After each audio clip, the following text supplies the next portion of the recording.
You are an outstanding citizen. You follow the laws, pay your taxes, and work your ass off. And you want the USA to be the USA. This is Paul Davis Uncanceled. A show for patriots by patriots fighting against government tyranny and the globalist agenda. Cancel this. It's time to get fired up and stay fired up. This is Paul Davis Uncanceled. And here comes the fired up Texas lawyer himself, Paul Davis. All right, well, welcome back to Paul Davis Uncanceled after that way over the top intro. Thank you to Amy Coelho, my show producer, for getting that done. I'm your host, Paul Davis. This is only our fourth episode, and so far we've been exposing the McKinney, Texas School Board's refusal to remove sexually explicit and obscene books and the insane lengths that they have gone to silence those who oppose this evil, including having police forcefully remove parents who oppose the books and launching a witch hunt investigation into Chad Green, the only conservative on the board who opposes the books. 2 weeks ago, we had Kyle Sims on, and he was here to talk about the corruption with regard to McKinney ISD construction contracts. So we will be following up with that. We will be moving forward with an investigation on the construction contracts. And tonight, I am going to give some updates on the McKinney ISD situation and the status of our lawsuit. But first, well, I was going to take a break from that story tonight because we had a very special guest lined up whose name is Clay Clark, which I'm sure a lot of you have heard of. But not sure what the deal is. Everything was all lined up. We were talking to his producer or his handler earlier today, but they went radio silent. So I don't know what the deal is. Clay must be held up somehow. I'm extremely disappointed because I had a lot of great questions to ask him about the Great Reset and his new book and the tour, and I mean some really shocking stuff. I may just kind of summarize some of the information that I was going to get out of him. It looks like Amy, my producer's on the phone, so hopefully she's on the phone with Clay Clark. So I'm gonna stall for a little bit here, but so I guess I'll talk about a few things just going on in the news and my thoughts about it. And feel free to put some comments in the thread if you're watching, and I will address your comments while we're waiting for Clay. Hopefully that is Clay on the phone. So let's see. First, I mean, with regard to Texas, this story really made me angry. So. I don't know if y'all saw last week, the Republican Party of Texas and lots of grassroots conservatives have been pushing Governor Abbott to declare an invasion of our border. And, we've been pushing for this for a long time because under the Constitution, it's Article 4, the guarantee clause, and basically the United States government in the Constitution guarantees that it will repel invasions of the states, but then there's a backup clause that if the federal government fails to repel an invasion, then states can take matters into their own hands. And so, we've all been pushing Greg Abbott, hey, you've got the constitutional authority to declare an invasion and use the Texas National Guard, use Texas Department of Public Safety to repel this invasion. And so finally we get some action from Abbott last week where he did declare that there is an invasion on our border. So that was great. What was not so great is how he's using his authority. This is typical Abbott smoke and mirrors, and this needs to be broadcast far and wide. Actually, if you want a great article about this, go follow Current Revolt. It is a great publication, very edgy stuff. I heard somebody refer to it as the TMZ of Texas political news. So it's always very, very spicy stuff. They expose a lot of scandals. But if you go to their Substack, I think it's just currentrevolt.com, they have an article about this. And basically what Greg Abbott did, total Abbott move. Do y'all remember that total frat move blog?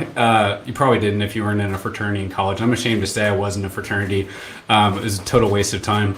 But we got a total Abbott move last week. So he declares a state of emergency, and his remedy is to send DPS, Texas Department of Public Safety, to the border to apprehend illegal immigrants crossing the border. So far, so good, right? But what are they going to do with them? They're actually going to take them to ports of entry on the Texas border and release them. So it's basically just catch and release. That's the exact same thing that the Biden administration is doing, just catch and release. So, thankfully, Abbott is not paying for, using our tax dollars to ship illegal immigrants all the way to Washington, D.C.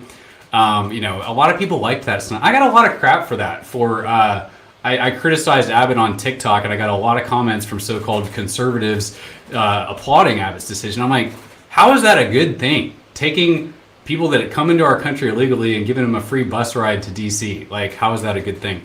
And then it turns out, only a handful of people went, and some of the people that were interviewed when they got there, and turns out, they had family in the area. So thanks, Abbott, for spending our tax dollars to ship illegal immigrants all the way to D.C. where they can meet up with their families and enjoy a nice life in the United States, and vote for Democrats, apparently. So that's great. So y'all need to be aware of that. It never ceases to amaze me how many Texas grassroots conservatives I meet who have no idea that Abbott is he's a globalist. He's literally a member of the World Economic Forum now. All right, looks like we actually have Clay Clark on. So I will stop stalling and talking about and trashing Greg Abbott, which is, one of my favorite pastimes. So, I don't mind doing that. But so anyway, back to my intro. So I'm very excited to have Clay Clark on tonight. He is a father of 5 kids, the organizer, MC, and host of the General Flynn ReAwaken America Tour. He's the former U.S.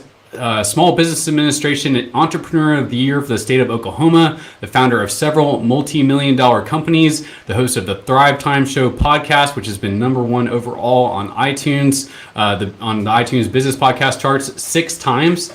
Clay Clark is a member of the Forbes Business Council, an Amazon bestselling author, and throughout his career, he's founded several multi-million-dollar businesses, and I know for sure he is a God-fearing patriot.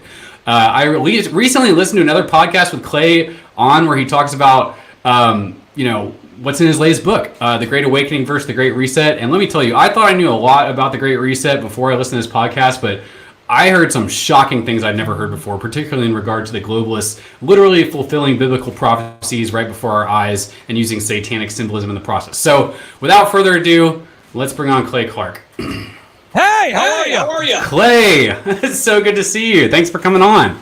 Brother, I really appreciate you carving out time and be here with you. And hopefully we can drop some knowledge bombs for listeners that they did not previously know. Oh, that's exactly what I am expecting, because I know you've been dropping truth bombs all over the place. I'd say they're 10 megaton truth bombs, in my opinion, like hydrogen bomb level stuff.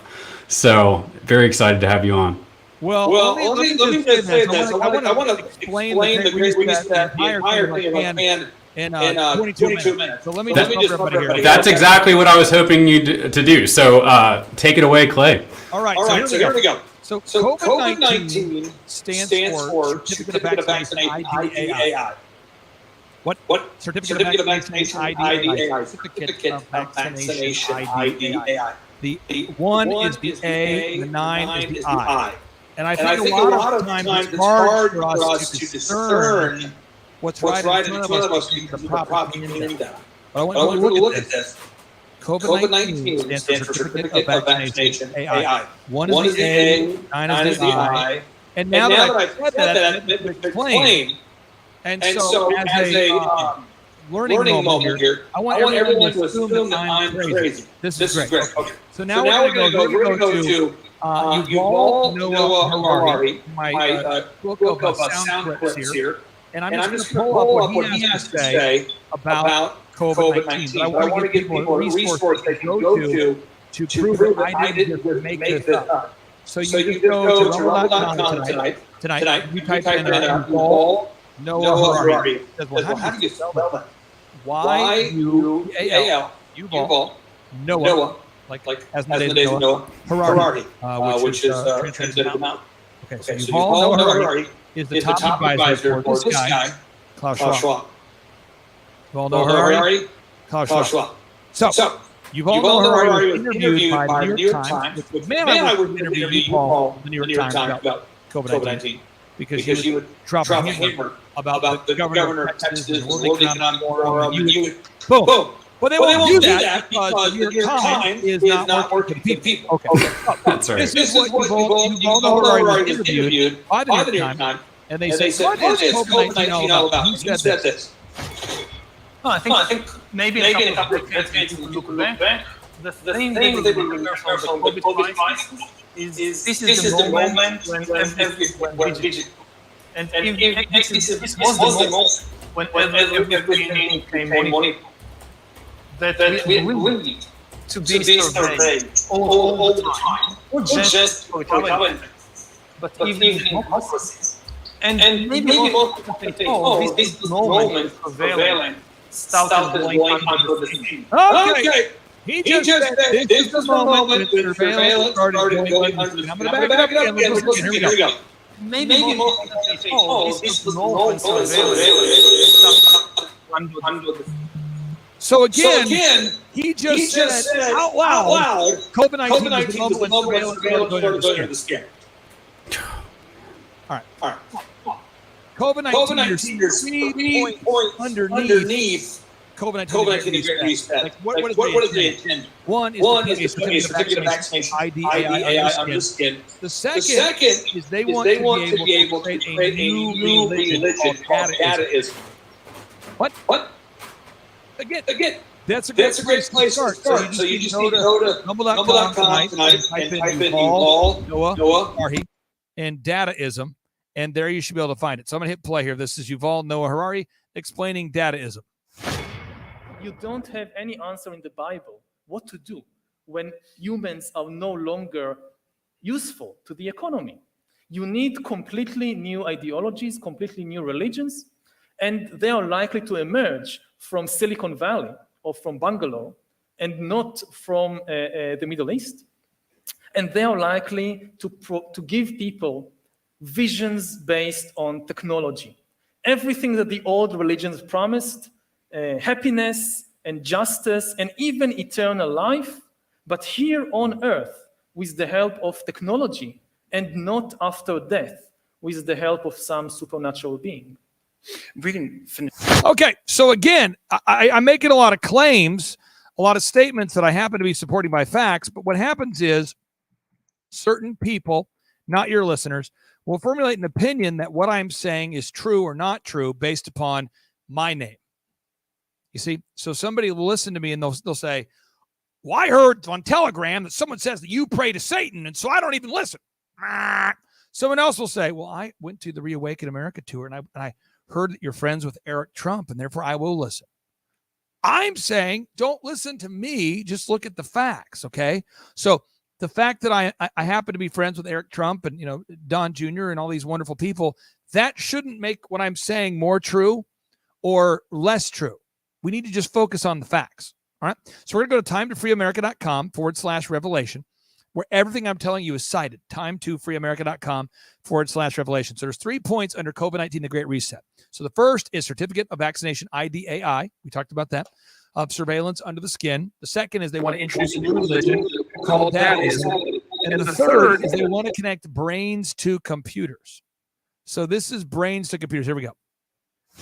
If you have a good two-way communication system directly between brains and computers, it also means you can connect several brains together to create an inter-brain net because it's the same system, the same communication system. And nobody has any idea what this means for things like identity. Who am I when I can access directly the brain of another person? Okay. He just talked about connecting brains to computers where they have the ability to actually access your thoughts. So I know that's a lot so far we've covered. I know I've cited my sources, time2freeamerica.com/revelation. Where do you feel like, is there any clarity I should be providing to sum this up more accurately or more easy to understand for everybody out there? Sorry, Clay, we've been having some technical difficulties. Can you hear me okay?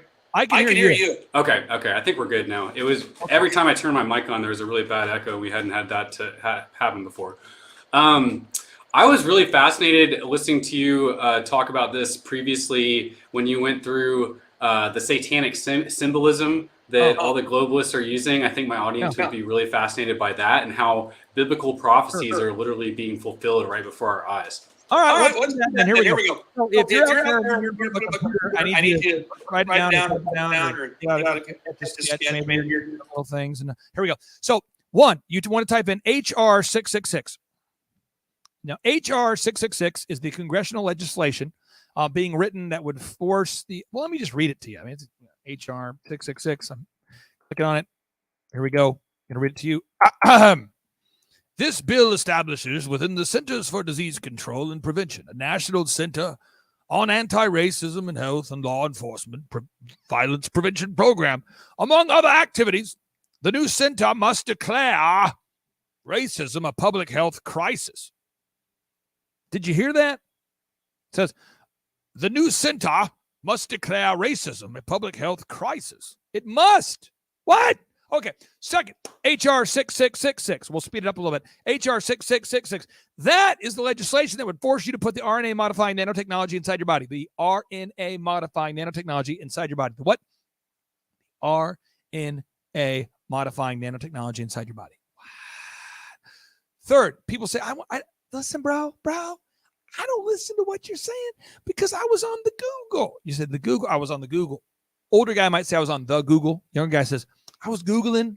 I was up on the net. I was on the web. I was searching, doing my research on my grind, hitting the buttons, looking for something. And I found, Google, their logo is now 666. So if you type into Google, just type in Google Chrome 666.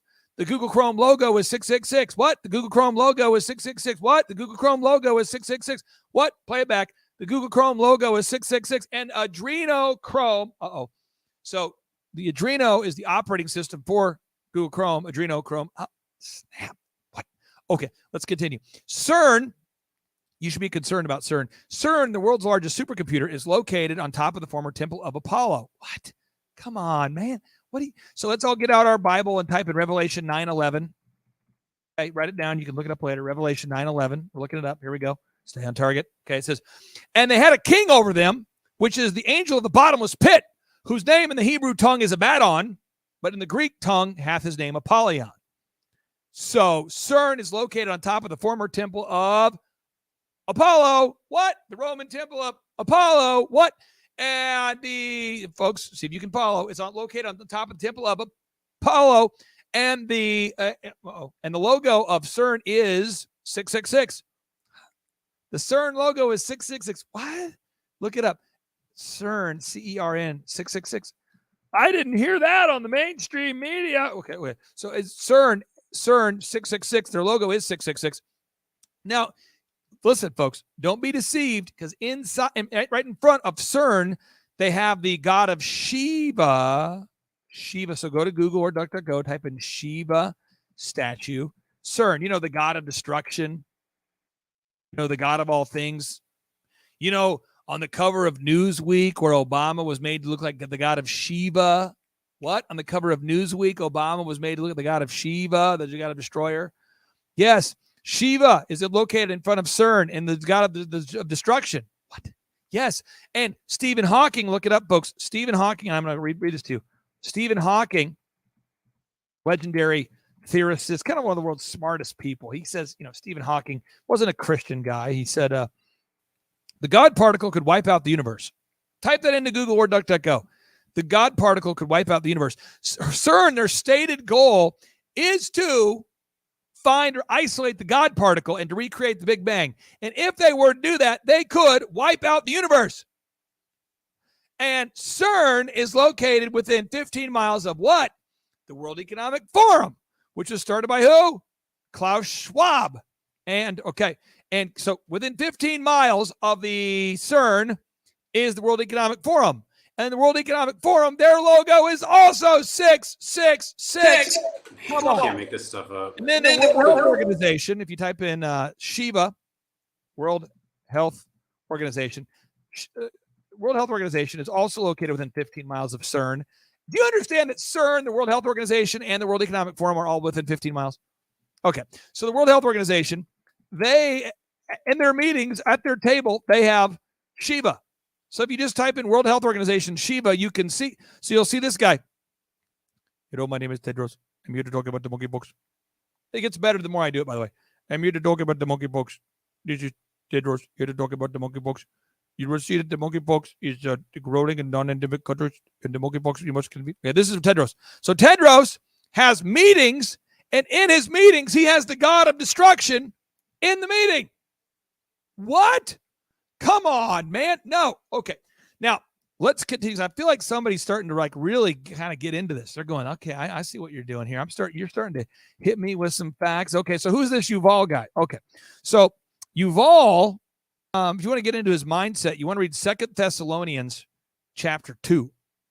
And because I'm not that impressive, I'm just very aggressive, I have pulled up a 2 Thessalonians audio for your listeners. So let me back it up here. This is more of a biblical sounding voice. Here we go. 3, 2, 1, and here we go. Most High, and shall wear out this the is saints Daniel, of the Most High. Daniel chapter 7. We're going to start there. Daniel chapter 7. Listen to this. Here we go. Most High, and shall wear out the saints of... For making. Come on now. They shall be given into his hand until a time and times and the dividing of time. But the judgment shall sit, and they shall take away his dominion, to consume and to destroy it unto the end. Now we beseech you, brethren, by the coming of our Lord This is 2 Thessalonians chapter 2. Jesus Christ, and by our gathering together unto him, that ye be not soon shaken in mind, or be troubled, neither by spirit, nor by word, nor by letter, as from us, as that the day of Christ is at hand. Let no man deceive you by any means. For that day shall not come, except there come a falling away first. We don't have to wait until Christ's second coming in order to overcome death. A couple of geeks in a laboratory can do it. If you give them enough... He's offering people eternal life now. He's sitting down with Harvard right now, okay? So one of the professors from Harvard says this. Listen to this. Time and money. You have a lovely passage where you say, looking at the world today, God seems to be making a comeback, but this is a mirage. God is dead. It just takes a while to get rid of the body. And that man of sin be revealed, the son of perdition, who opposeth and exalteth himself above all that is called God, or that is worshipped. Science is about to replace natural selection with intelligent design as the chief motor of evolution, not the intelligent design of some god above the clouds. Okay, so he wants to turn humans into gods. He also wants to ban meat. And by the way, if you haven't read 2 Thessalonians in a while, listen to this, folks. He wants to ban meat. Here we go. I refrain from eating meat, not because I think it will prolong my life, but because it prolongs the life of the chickens and the cows, whatever. My job as a public intellectual is not just to speak up, it's also to be heard. And to be heard, you need to kind of tailor what you say for the audience. In a kind of utopian society. This will be 1 Timothy 4:3, by the way. 1 Timothy 4:3. It talks about he's going to forbid people to marry, command people to abstain from eating meat. Okay, so let's talk about Yuval Noah Harari. Yuval means in Hebrew descendant of, check this out. Yuval in Hebrew means Jubal. And Jubal is the son of the first sexually perverse person in the Bible named Lamech. So that's Jubal, Noah, like as in the days of Noah, Harari. So as in the days of Noah, there was these things called the Nephilim, okay? Nephilim, everybody get your Bible out. Genesis, Nephilim. They don't talk about this in most churches. That's okay. We're just going to get caught up here. Nephilim. So Genesis chapter 6, verse 4 through 8, you can read about the Nephilim. These are fallen angels that came down and mated with humans to create these gods, okay? And by the way, Nimrod also is translated to mean Nazi. We could get into that too. But anyway, so the point is, so the Nephilim are fallen angels.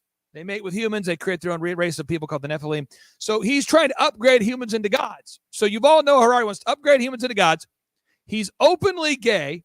He abstains from eating meat.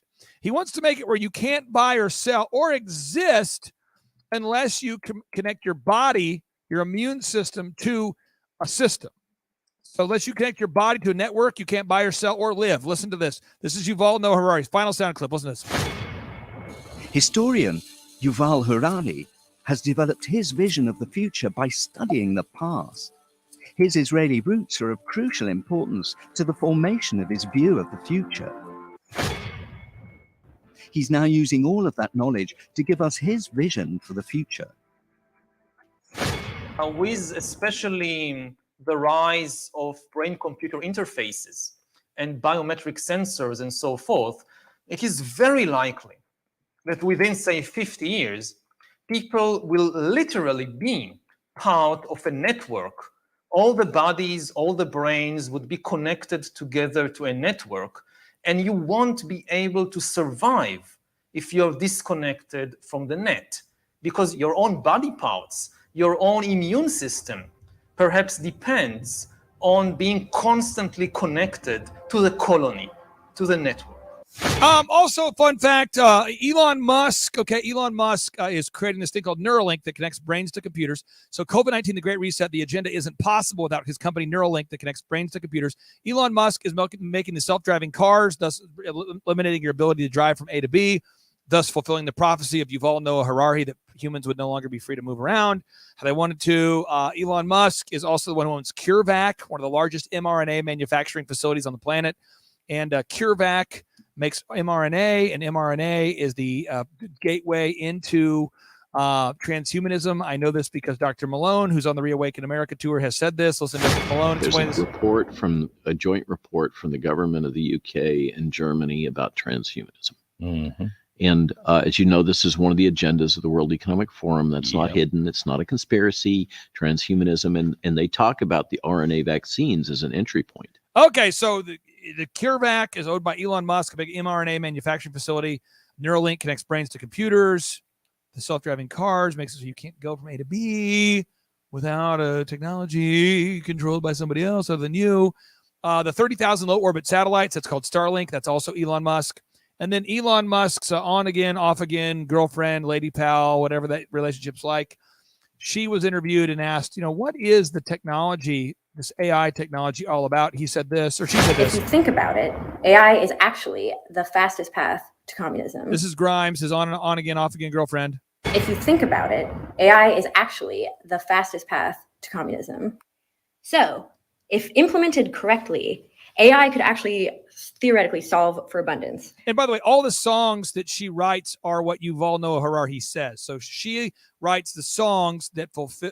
She writes musically the same perverse prophecies that Yuval says. So Yuval will talk about horrible things happening, and then she'll actually write a song about it. So as an example, like if you go back to Revelation chapter 9, so much information so fast. It says, and the fifth angel sounded, and I saw a star fall from heaven unto the earth, and he was given and was given the key of the bottomless pit. It says, and the fifth angel sounded, and I saw a star fall from heaven unto the earth, and to him was given the key of a bottomless pit.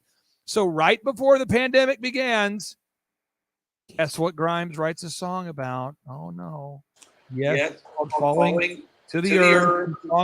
So I fell heavy to the earth, fallen angel, dragon with humanity. And then right before the whole COVID-19 lockdowns began, before the virus came out, she puts out a song called We Appreciate Power, asking people over and over and over what it will take to get them to capitulate, to take these RNA modified nanotechnology in their body. She wrote a song called Shinigami Eyes, featuring her having the pan god, the goat god, in her eyes. And the video starts off. I can't believe, the song We Appreciate Power, by the way, she's holding a white rabbit to start the video while she's connected to the hive mind. And then the song Shinigami Eyes, she's sitting on the throne of iniquity.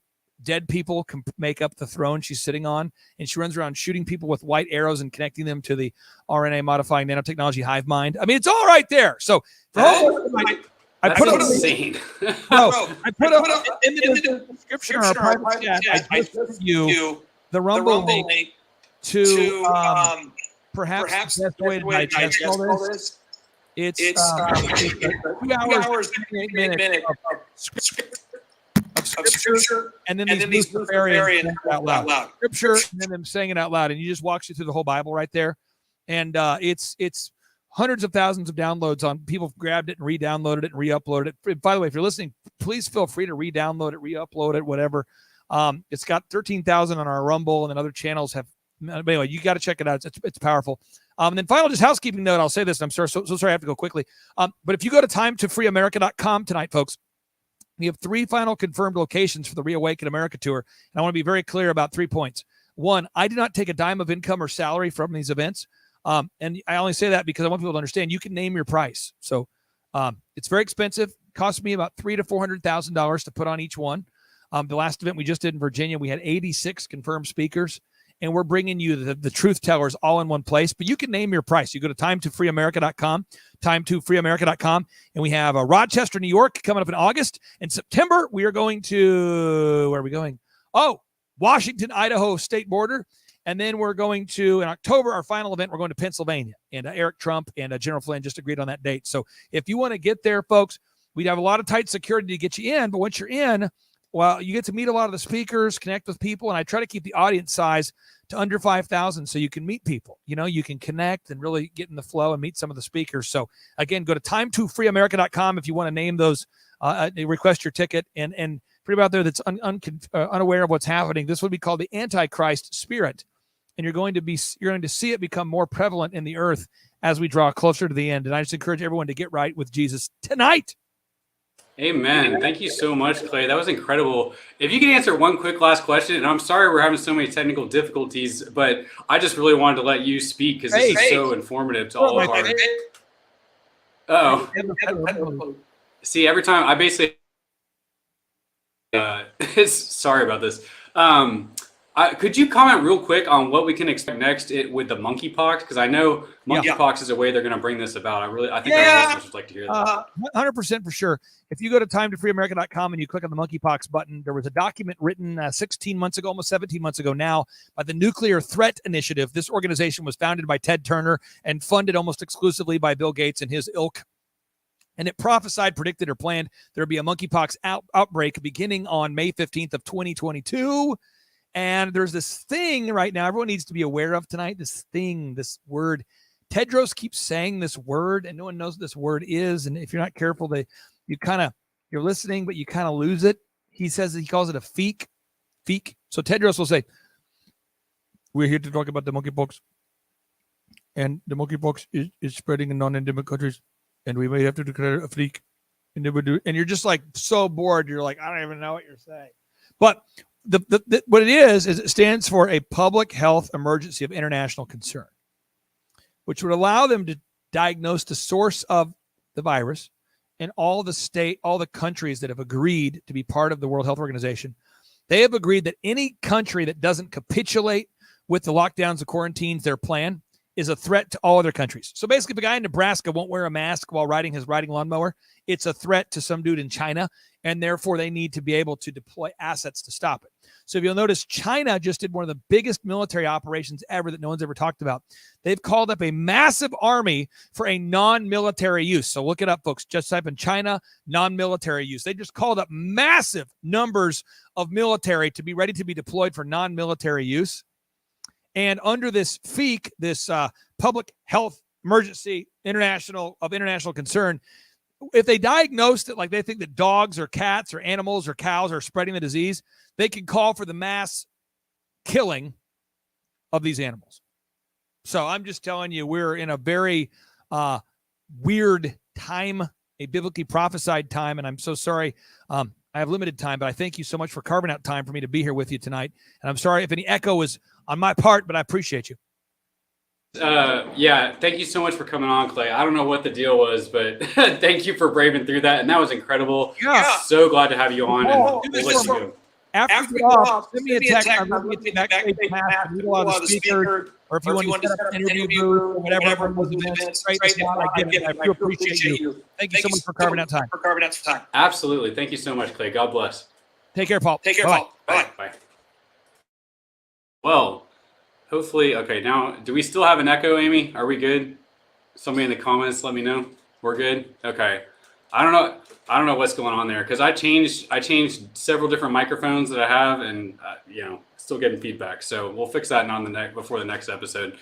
Thanks for bearing with us on that, y'all. So before we go, just want to give a quick update on what's going on with the McKinney ISD situation. So right now, as most of y'all know, we have filed a First Amendment lawsuit against the school board president, Amy Dankel, who had the McKinney police throw people out of the meeting in April 26 on April 26 because they disagreed with her.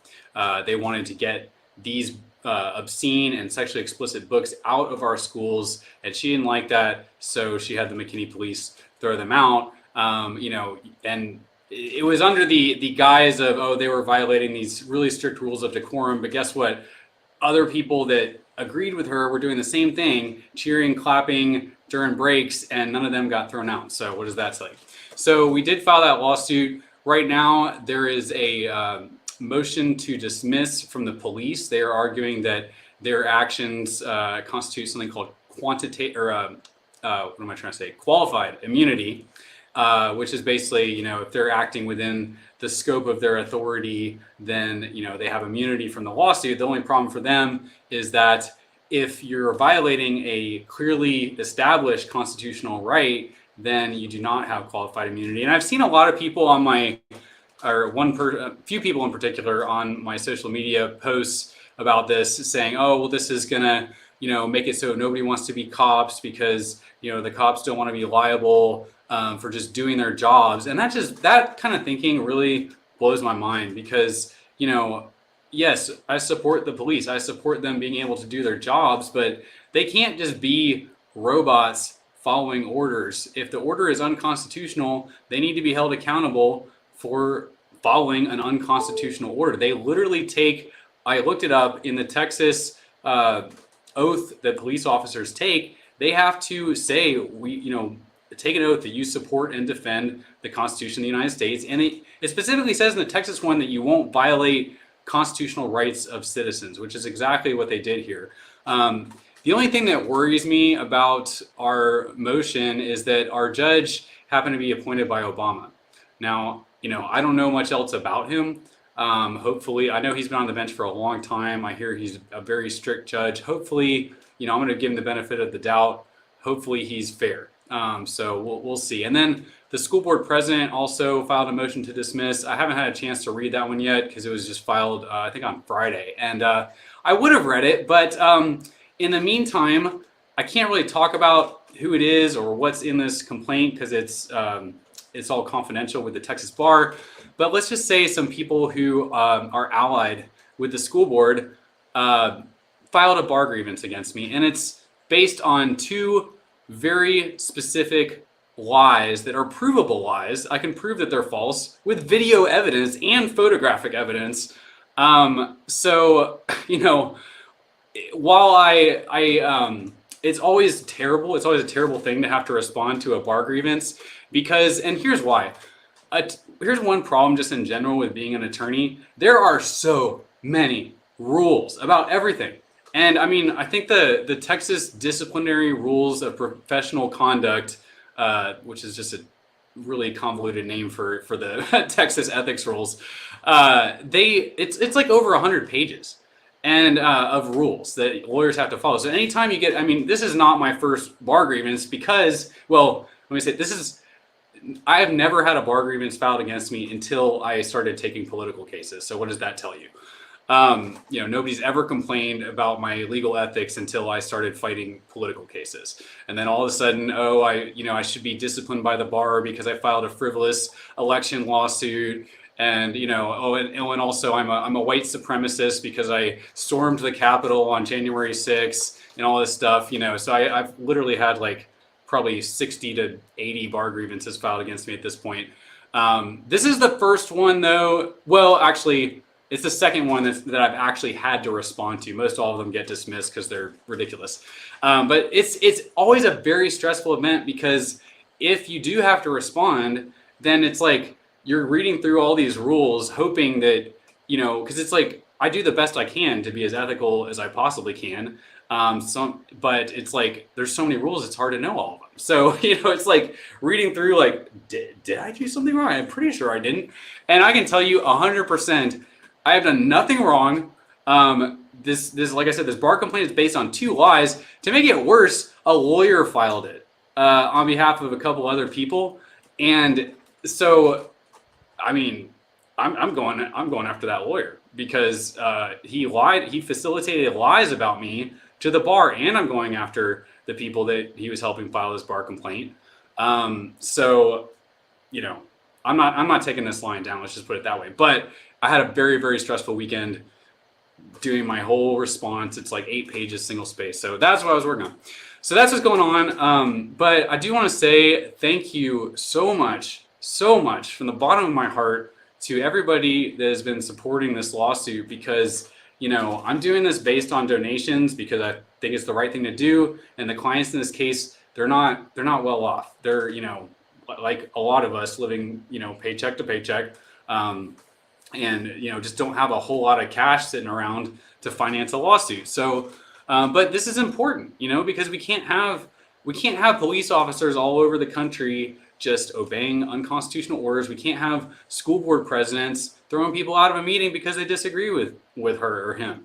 So thank y'all so much for supporting this. It means the world to me because I'm committed to this case. And I was just thinking, man, I got 2 motions to dismiss to respond to in the next 2 weeks and this bar grievance. And I was just I'm like, I'm gonna have to work for 2 weeks for free. So y'all came through. I think we raised almost $5,000 this last week, which it still need a lot more for the lawsuit going forward, but that's a huge help. So thank y'all so much. I'm not going to go broke this month fighting this lawsuit. So thank God for that. But I just wanted to say how much I appreciate that. And then what else is going on in MISD? So we're getting together some more formal challenges to the books. We've identified 10 books that we're going to specifically challenge because the school board, their little excuse every time we go into meetings and parents read these books out loud, read the sexually explicit paragraphs that are shocking, then the school board president says, ask the parliamentarian or whatever the title is of this person, has this book been challenged? And a lot of times the answer is no, which it's not really no, because we filed a challenge to all 282 books, but they want each one to be done specifically. So we're going to take that narrative away from them. Basically, we're going to challenge 10 books before the next meeting, and you know what's going to happen. They're going to say, oh, these books have social emotional learning value because a kid needs to know how to perform a date rape properly, or get in the lotus position if you're a kindergartner. That's what they're literally teaching these kids with these books. So it's pretty insane stuff. So we're gonna do that, and then we will say, guess what? We challenged the book specifically. We went through your process, even though it's bullcrap, because the law says that all the school board trustees, they can remove these books whenever they want. They don't have to wait for a formal challenge. We're reading them in the meetings. I mean, I just don't see how, as an upstanding citizen, you can hear this garbage, this disgusting, smut that our kids are reading, and like graphic images of minors giving oral sex to adults. I mean, it's insane stuff like that. I don't know how you can sit there, listen to that, and not be outraged and remove these books, but that's what they're doing. The stupidest thing I've heard these, I mean, they've said a lot of stupid things, but I've heard them say, well, we can't remove these books because we'd be like the Nazis, banning books and burning them. Which, first of all, I just want to point out, nobody's banning these books. Any parent, if they want their kid to read that book, then they're free to order that on Amazon. Nobody's stopping them from doing that. But that concept seems to be lost on the school board trustees. All we're asking is that you don't use our tax dollars to buy these dirty books for our kids. And it's really not a whole lot to ask. It's not like if you ban the books from the school libraries that they're banned everywhere, that the kids can't read them. If it's so important that they read them, they can buy them themselves. Just don't use our tax dollars. And then of course, I'm pretty sure the Nazis weren't burning books because of their obscene sexual content for children. So that's just not even, I even heard one of the school board trustees say, oh, well, if we remove these books, we got to remove the Bible because the Bible has sex in it. And I'm just like, are you kidding me? Are you kidding me? I think the most sexually explicit passage in the Bible is in like Song of Solomon, and it talks about like, oh, let me climb your peach tree and stuff. I mean, it's like very benign stuff. It's not a graphic description of, getting a blowjob. Sorry to be so graphic, but that's obviously the difference. But that's completely lost on these people. So so when the books are challenged, and when the school board, which we know they will, says, oh, we're just going to keep these books. Hey, if they take them out, then great. I hope they do the right thing. But at this point, it's very clear they do not want to do the right thing. But so the next step would be, we'll blow that up in the media, of course, and we have a great partner in this now. Check out, if you have not already, County Citizens Defending Freedom. It's ccdfusa.com. That's ccdfusa.com. We're setting up, it's a national organization setting up chapters in Collin County and Denton County, Dallas County, and Tarrant County, and other key counties throughout the United States to fight this stuff on a local level with legal teams that's paid. So that's a great organization to get involved with and support. And you can actually, if you want to donate, you can check a county to donate to. We have to raise basically $50,000 for that to get that off the ground. But of course, we need support for the lawsuit too. So it's an unfortunate time. It's an unfortunate situation because these people have unlimited government dollars, because they basically just take all our tax dollars and they can use it to hire their lawyers and do whatever they want. But we have to raise, we have to do this, fight this on a grassroots level. But CCDF has access to national, I'm not a fan of Fox News, but they can get this up on Tucker Carlson, Epoch Times, Real America's Voice, stuff like that. Then if that doesn't work, we're suing them. So we're going to file I don't want to give away our whole legal strategy, but there are some definite theories that we can use. We're also hoping that we're going to prepare a report for the Attorney General, who appears to be interested in investigating this. So there's a lot of stuff coming down the pike that we are doing to fight back. And then with regard to Chad Green, there's been, it appears to me at least, some very severe Open Meetings Act violations regarding, they basically conducted this whole witch hunt into Chad Green. It was completely frivolous, and he was defamed, by a lot of people in this process. So probably going to see some litigation on that. Probably also going to see some litigation on, me being defamed to the bar. So we got a lot of stuff that we're working on, and I just want to thank y'all all for your support. So that's kind of all I had for tonight. And I'm trying to think if there's anything else I want to mention before I go. There's a couple key news items. I'll talk for a few more minutes, just on some things coming down the pike on a national level. So, excuse me, we have, everybody's been very excited about the Roe versus Wade case being overturned by, the Dobbs case, all very exciting. But this case is almost as important, maybe I dare to say maybe more important, because it has to do with deconstructing the administrative state. So one horrible thing that has been going on in our country since the New Deal era in the 1930s is that we have the alphabet agencies, the deep state, the administrative state. There's lots of different terms for it. You've probably heard most of them. And these are governments within our government that are they're like governments to themselves. And none of it's constitutional. The Constitution has very specific separations of powers, okay? It's very clear in the Constitution, the Congress has the legislative power. They get to make the laws. The Supreme Court interprets the laws, and the executive branch enforces the laws. But what's happened is back in the 1930s, when Roosevelt was doing the New Deal and he started all these alphabet agencies, and Congress started all these alphabet agencies, they gave them very broad kind of authorizing statutes. So take, for example, OSHA. OSHA is a perfect example because we saw this recently and everybody can relate to it. So you had the OSHA vaccine mandate. That was OSHA's authority, so-called, came from the OSHA Act. So this act that authorized the creation of the Occupational Safety and Health Administration. And it basically, Congress just said, OSHA, go, do whatever you need to do to make sure that American workers are safe in the workplace. Well, that's a very broad grant of power. Excuse me.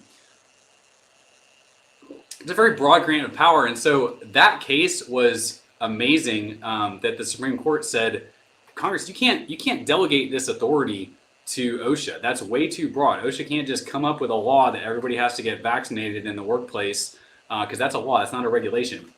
And so that's an example of what's happened. We have something called the Code of Federal Regulations, and that's these bureaucrats. They get in office. They have these broad authorizing statutes that Congress says, go do whatever you need to do. Congress is just being lazy, basically. They're not making the laws. They're delegating that authority to these alphabet agency to make laws. They call them regulations, but they're really laws. The Code of Federal Regulations, I think if you laid it end to end, and these are all laws that are made by unelected bureaucrats, would stretch, I think, 25 miles last time I checked. So that's that some legal scholar once said the average citizen probably violates 10 federal laws in a week or something like that they don't even know about. And these are all federal regulations. So they have their own legislative authority. They have their own court systems, administrative law judges, and then they have their own police forces. If OSHA could send their police force in if you're violating, an OSHA rule. The IRS, they have their own police agency. If you violate tax law, and then they have their own administrative agencies or administrative judges. So it's these governments that exist outside the Constitution. It's all unconstitutional, and it's just happened over a period of time. We've allowed this to happen. But the Supreme Court, they dealt a huge blow to the administrative state with this EPA case. I don't have time to go into all the details, but basically they said the Supreme Court rebuked the EPA and said, you don't have authority to make these regulations concerning carbon emissions. And I honestly can't remember all the details of the case. I'm going to do a deep dive into it and start kind of making videos on these Supreme Court cases because people really need to understand it. But what you need to know is that this was a 6-3 decision, and all 6 of the conservative justices, even John Roberts, who most of us would probably argue is not a conservative, he's at least a little more conservative than the liberal justices, voted that this violated the non-delegation doctrine. So there's other cases coming down the pike with that, and I think that we're going to start to see the Supreme Court really dismantle the administrative state with these legal rulings, so that when hopefully Trump or DeSantis or whoever gets elected president next, or hopefully I'm hoping that Biden and Harris just get impeached and we get somebody else in there before this term is over, because obviously this is a disaster. But whoever's going to be president next will be able to actually dismantle the administrative state, because that was Trump's main theme. He wanted to go to DC to drain the swamp and really dismantle the administrative state, and he tried to do that, and he did a good job for the most part. But the administrative state fought back, and that's why you saw the CDC, another one of those alphabet agencies, has way too much authority. They basically made it so that people could vote from home, and the rest. That's how we got all these mail-in ballots and that fiasco. And so they fought back against Trump, and they unfortunately won. So there's that, and then the Supreme Court is also going to rule. They just took a case on elections. Basically, the Constitution says that it's like Article 1, Section 4. Basically says that the state legislatures have authority to determine the time, means, and place of congressional elections, so elections to Senate and Congress, and unless Congress makes some law that overrides that. But what's happened is the states, like blue states, even red states, their Supreme Courts have taken this over. So like you saw all these courts in these swing states change the election laws, basically saying like, okay, you don't have to have a specific signature match now. We're going to get rid of that. We're going to get rid of, you don't have to show an ID. You can vote by mail, especially like Wisconsin. Wisconsin has very strict vote by mail laws. Like you have to actually be an invalid or like an overseas military active duty member. And, the Supreme Court of Wisconsin basically just said, or the courts in Wisconsin said, we're just going to let everybody vote by mail, and the Secretary of State did that too. So what the Supreme Court is going to consider is case is saying that recognizing that state legislatures really have the authority here. It's not the courts in the state. The Constitution says state legislatures have the authority to do that. So if, let's say, we see, God forbid, a repeat of just the debacle we saw in the 2020 election, then the state legislatures would be able to resolve that. And it's a good thing for conservatives because conservatives control a majority of state legislatures nationwide, which is why the Democrats are very opposed to this. And you know that if the Democrats controlled a majority of state legislatures, then they would be like, oh yeah, this is what the Constitution says. State legislatures control elections, but because they don't, they're fighting it and they're calling it, oh, it's a conspiracy theory. This is not an actual constitutional rule. So the Supreme Court is doing some pretty amazing things, and pray for our justices, pray for their safety, because, you know, in history, I mean, we've seen like how the deep state fights back. I mean, a lot of people, I'm not saying this, but a lot of people think that John F. Kennedy, there was a plot against him because he was going to basically dismantle, take away a lot of the power of the CIA. You know, I don't know all the details on that, but that's just kind of an example of like people that have tried to fight back against the administrative state. They've really, you know, it doesn't go well. And then you have Merrick Garland, this, you know, whack job liberal in charge of our Department of Justice, who isn't even protecting our justices. Like, you know, people are allowed to go protest at their houses, which should be against, it is actually a violation of federal law. It's not doing anything about it. So, you know, the alphabet agencies are in charge of protecting the Supreme Court. So, you know, pray for our justices' safety. I think that's about all that. I'm trying to think if there's anything else like really crazy going on in the news that I wanted to comment on. I know there's a lot of stuff, but I just wanted to make you all aware of those specific things. So I'm going to try to start covering more like, this is what this case means, this is what that case means. So that'll be some more content that I'll be focusing on in the future. So thank you all for watching, and sorry again for the technical difficulties earlier, and we'll see y'all next time. You've been listening to Paul Davis Uncanceled. We're sick and tired of government tyranny, medical tyranny, social media tyranny, and we're here to fight with and for patriots against it. We hope you've enjoyed the show. Make sure to like, rate, and review, and we'll be back soon. In the meantime, for more, hit the website at www.fireduptxlawyer.com. See you next time, patriots.